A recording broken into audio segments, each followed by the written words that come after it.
ምስክር ወደምንሆንበት አሰቃቂና ልብ ሰባሪ ታሪክ ከመግባታችን በፊት ወደ ኋላ 13 ዓመታትን እንጓዝ። በህንድ መዲና ዴልሂ በአውቶቡስ ላይ በአንዲት ወጣት ላይ የተፈጸመው ያ ዘግናኝ ቡድን አስገድዶ መድፈር ጥቃት መላውን ዓለም አስቆጥቶና የፍትህ ያለ አሰኝቶ የነበረበትን ጊዜ እናስታውሳለን።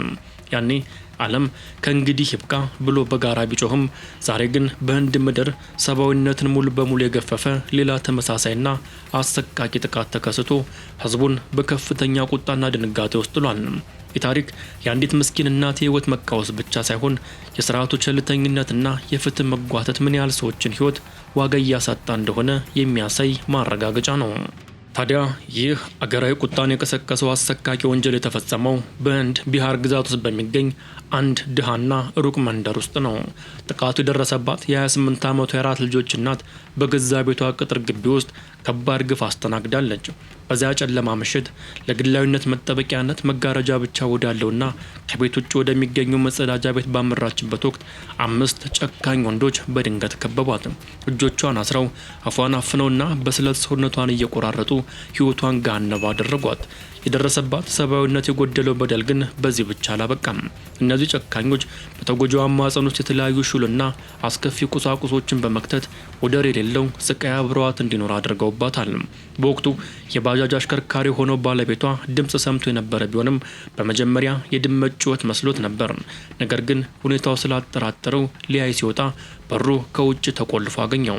ጎረቤቶቹን ጠርቶ በሩን ሰብረው ሲገቡ ግን የተመለከቱት ትዕይንት ልብ የሚሰብር ነበር። ባለቤቱ ራሷን ስታ በደም ተውጣ ወድቃለች። የበደሉ ሰንሰለት የሚቀጥለው እዚህ ጋ ነው። ባልየው የህይወት አጋሩን አቅፎ ከቤቱ 3 ኪሎ ሜትር ወደሚርቀው የፖሊስ ጣቢያ ቢሮጥም ያገኘው ምላሽ ግን የባሰ የሚያስደነግጥ ነበር።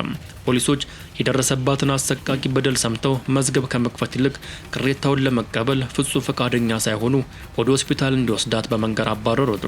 ይህ የስርዓቱ ቸልተኝነትና ለሰው ልጅ ህይወት ሀዘኔታዊ መንፈግ አዝማሚያ በኋላ ላይ ከፍተኛ ትኩረት በመሳቡ የፖሊስ ጣቢያው አዛዥ ከስራቸው እንዲታገዱ የተደረገ ቢሆንም የመጀመሪያ ወንጀል ሪፖርት በፖሊስ የተመዘገበው ግን ጥቃቱ ከተፈጸመ ከ2 ረጅም ቀናት በኋላ ነበር። የህክምናው ዘርፍም ቢሆን ሌላው የተጎጂዋ የፈተና ምዕራፍ ነበር። በአቅራቢያው የነበረ አንድ የግል ክሊኒክ የድንገተኛ አደጋ ህክምና አንሰጥም በሚል ተጎጂዋን ሳያክም በዚያች ሌሊት መለሳት። በመንግስት የጤና ተቋማት በኩል ወደ ትልቅ ሆስፒታል ተመርታ ብትሄድም መጀመሪያ ላይ ሐኪሞች ጉዳዩን በትክክል መርምረው ውስጣዊ ስቃዩን ሊረዱላት አልቻሉም። ለሆድ ህመም የሚሆን መድኃኒት ሰጥተውና ሁኔታዋን አቅልለው በማየት ወደ ቤቷ አሰናበቷት። ነገር ግን ወደ ቤቷ ከተመለሰች በኋላ ህመሟ እየበረታ በመሄዱና በተደጋጋሚ ራሷ መሳት በመቀጠሏ የመንደሯ አወላጅ ነርስ እንድታያት ተደረገ። ያኔ ነው መላውን ሀገር ያስደነገጠ እውነት የወጣው። ከተጎጂዋ ማህፀን ውስጥ የወጣው አንዱ አካል ባዶ ጥይት ቀላ ነበር። የአስደንጋጭ ማስረጃ ይዘው በድጋሚ ወደ ሆስፒታል የተመለሱ ሲሆን ሐኪሞች የቀዶ ህክምና በማድረግ ማህፀኗ ውስጥ የተከተቱትን ሌሎች ቁሳቁሶች ለማውጣት ተገደዋል።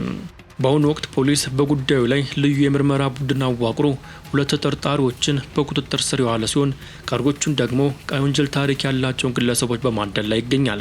የታሪክ በህንድ ሀገራዊ ቁጣን ዳግም ቀስቅሷል። ከዓመታት በፊት የተፈጸመውን የዴልሂውን ጥቃት ተከትሎ የሞት ቅጣትን ጨምሮ ጥብቅ የጸረ አስገድዶ መድፈር ህጎች ቢወጡና ወንጀለኞቹ በስቅላት ቢቀጡም ዛሬም ድረስ በሀገሪቱ በየዓመቱ ከ30 ሺህ በላይ ያስገድዶ መድፈር ወንጀሎች ይመዘገባሉ። የመብት ተሟጋች እንደሚሉት ማህበረሰቡ ለእንደዚህ አይነት አሰቃቂ ድርጊቶች ያለው ስሜት እየደነዘዘ በመምጣቱና የወንጀል ቅጣቱ ፍርሃት በእያንዳንዱ የህንድ አነስተኛ ከተሞችና መንደሮች ባለመስራጹ ጥቃቶቹ አሁንም እንደቀጠሉ ናቸው። በአሁኑ ወቅት ተጎጂዋ በሆስፒታል አልጋ ላይ ሆና በጋዜጠኞች በፖለቲከኞችና በጎብኚዎች ትርምስ ውስጥ ብትገኝም ብቸኛውና ትልቁ ተስፋ ቶሎ አገግማ ርቀው ወደሚገኙት 4 ትናንሽ ልጆቿ መመለስ ብቻ ነው።